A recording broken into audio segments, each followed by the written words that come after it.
Good morning, Pilipinas! At good morning sa mga boss natin dyan. Alas 7 na ng umaga. Kaya naman samahan nyo kami sa loob ng isang oras na punong-puno ng talakayan at kwentuhan. At syempre, sama-sama pa rin natin pag-uusapan ng mga hot issues na tiyak na kapupulutan natin ng aral at kaligayahan. Pero bago yan, sabay-sabay muna namin kayong babatiin ng Good morning, boss! Good morning! Good morning! Morning! Happy Thursday! Happy Thursday! Happy tayong lahat and positive Thursday ngayon. At syempre, hindi lamang yan ang mga pag-uusapan natin. Marami tayong pag-uusapan na lalo na ang mga napapanahong issues. Kaya naman simulan na natin ang ating Teka Moment!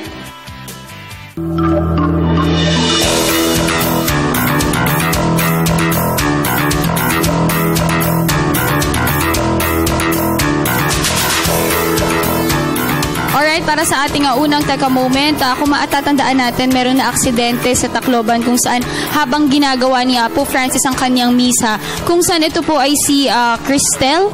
May after ng misa, ito si Cristel May Padasas. Isa po siyang 27 years old. Siya po isang volunteer. Siya po ay nahulugan ng sound box dahil nga nabale or nasira yung scaffolding. Hindi kinaya. So ito po ay sinabi nila na inassure po ni Department of Labor and Employment Secretary Rosalinda Baldos na ang Overseas Workers Welfare Administration ay mag-extend po ng assistance sa kanyang magulang, sa kanyang ina na si Mrs. Judy Padasas. Isa po siyang overseas Filipino worker mula po sa Hong Kong. So siya po ay sasalubungin, imi-meet po, siya po ay bibigyan ng assistance at magkakaroon din sila ng psychological counseling kung saan sila rin ay bibigyan ng marami mga benefits sa nangyari. So nakakalungkot pero kahit paano sila po ay ginagawa ng paraan para sila po ay mabigyan ng assistance. Kung hindi ako nagkakamali, no, minit ni Pope itong tatay ni May, no, after the mass at binigyan ng basbas, tama ba?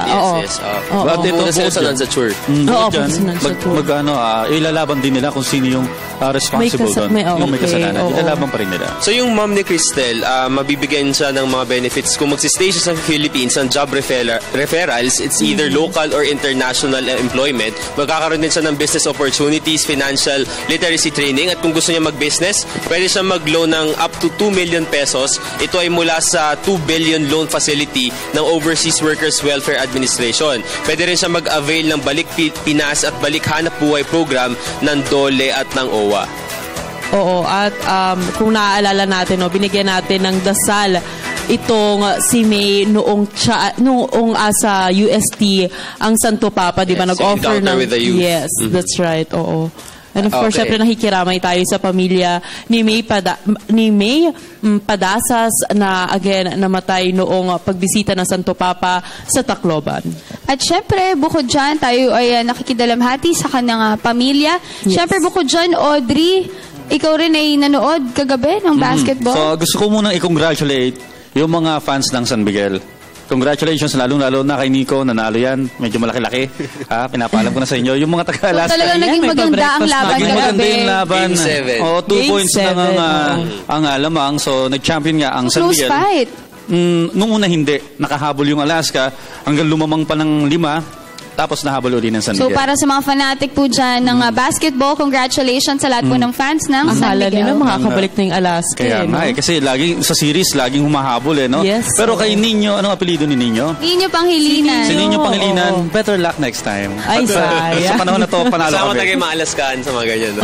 Kaya Alaska Ang galing mo. Okay, syempre mula sa atin, Teka Moment, tuloy-tuloy pa rin ang ating live discussions ngayong Workday Thursday. Unang-una, pag-uusapan natin ng isang karanasan ng isang pamilya sa kanilang pagharap kay Santo Papa. Ganun na rin, pag-uusapan din natin ang natural na produkto mula sa citrus. At syempre, dahil ngayon ay Thursday, meron tayong cooking master, Boss at Carla. Lulutuin natin mamaya ang... Nako, abangan nila yan. Okay, so mamaya na natin sabihin kung ano yan. Pero mamaya makakasama nyo din ako at si Yusek Asis Perez sa Fish Options. Nako, alamin nyo kung ano ang niluto namin para sa inyo ngayong Thursday. At syempre, maaari nyo rin kami panood via live streaming www.ptv.ph. Maaari ninyong ilike aming Facebook page, facebook.com/gmorningboss. I-follow po aming Twitter account at gmorningboss at bisitahin na rin aming YouTube page, PTV Space PH. Kaya dyan lamang po kayo dahil magbabalik pa ang Good Morning, Boss!